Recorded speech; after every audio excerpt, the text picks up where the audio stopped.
5 বছর বয়সে বোন যখন কাঁদে, ভাই তখন সান্ত্বনা দিয়ে বলে, কাঁদিস না বোন, আমি তোরে চকলেট এনে দিব। আবার 10 বছর বয়সে বোন যখন কাঁদে, ভাই জিজ্ঞেস করে, তোরে কে কি কইছে ক, আমি তারে তক্তা বানাই দিব। আবার 15 বছর বয়সে বোন যখন কাঁদে, ভাই তখন বলে, তোরে কি কেউ বিরক্ত করছে? কে করছে? আমার একবার বল খালি, ওর আজকে খবর আছে। আবার 25 বছর বয়সে বোন যখন কাঁদে, ভাই তখন বলে, কিরে বোন, তোর স্বামী কি তোরে কিছু বলছে? আমার খালি একবার বল, আল্লাহর বেটার আজকে বুঝাবো মজা।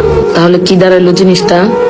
ভাই জিনিসটা হইলো ছোট্ট থেকে একটা বোনের জন্য পাহারাদার, বাবার পরেই যার স্থান। আসলে যে বোনের ভাই নাই,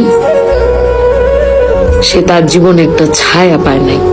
আর যার ভাই আছে,